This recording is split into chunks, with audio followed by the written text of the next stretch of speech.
Bonjour chers amis, je suis Dr Jacqueline Bakiso Lolo, gynécologue obstétricienne en République démocratique du Congo. Aujourd'hui, je vais parler du syndrome des ovaires mycopolykystiques. Au cours de cette présentation, j'aurai à faire une petite définition, l'historique. Nous allons parler de l'épidémiologie, la physiopathologie, l'étiologie, signes cliniques, les complications, ainsi que la prise en charge. Alors, c'est quoi les ovaires mycopolykystiques? C'est une endocrinopathie, c'est-à-dire un trouble hormonal au niveau hypothalamo-hypophyso-ovarien. Et ce trouble hormonal se caractérise par une hyperandrogénie. Comme historique, en 1935, deux médecins, Stephen et Levantine, avaient découvert cette maladie. Ils ont vu qu'il y avait certaines patientes qui avaient des troubles de règles, qui présentaient une hyperandrogénie qui s'est manifestée par l'acné, l'alopécie, l'hirsutisme. Mais ces mêmes femmes avaient des ovaires hypertrophiés, présentant plusieurs kystes qui en fait étaient des follicules immatures. En 1990, the National Institute Health avait aussi mis au point des critères de diagnostic.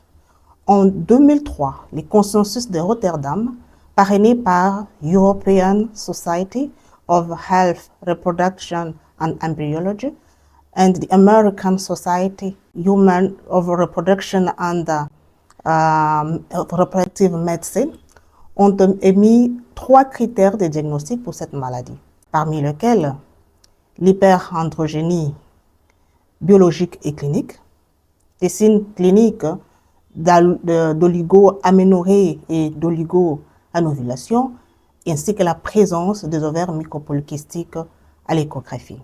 Et ils ont fixé le nombre de follicules par ovaire à 12 follicules qui mesuraient 2 à 9 mm.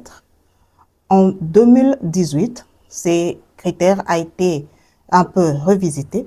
Le nombre de follicules est maintenant fixé à 20 follicules. Pour la simple raison, c'est qu'aujourd'hui, il y a des machines, des échographes plus performants avec l'utilisation d'une sonde de 8 MHz. Alors parlons de l'épidémiologie. 5 à 10 femmes, à 10% de femmes sont atteintes de syndrome des ovaires mycopolykystiques. Donc c'est un réel problème de santé publique. Étiologie.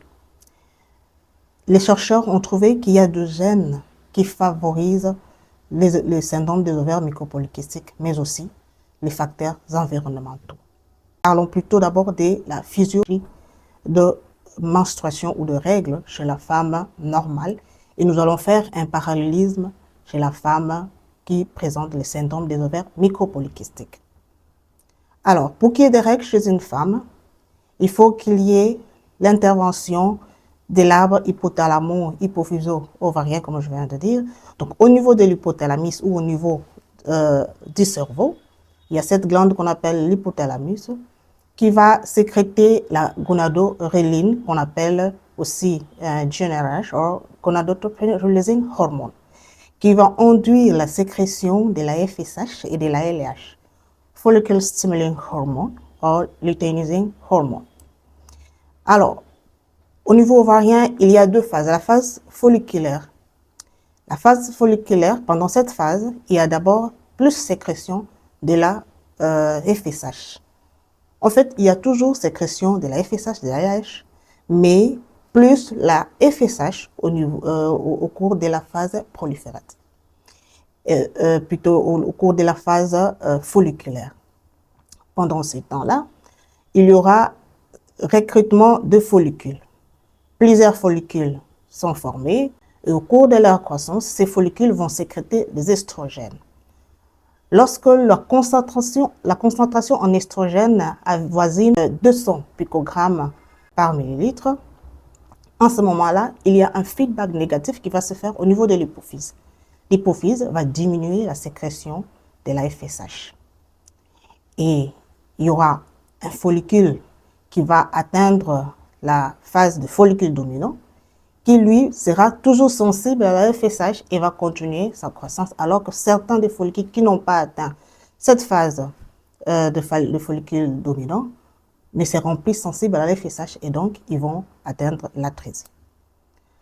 Les follicules dominants continuent, lui, à sécréter des estrogènes et à un certain moment, on va atteindre une concentration de 200 picogrammes et en ce moment-là, il y aura un feedback positif au niveau de l'hypophyse qui va induire la sécrétion et de la FSH et de LH, mais plutôt la LH qui va atteindre un pic. Et après 38 heures de ces pics en LH, 36 heures après, il y aura ovulation. Lorsqu'il s'est produit l'ovulation,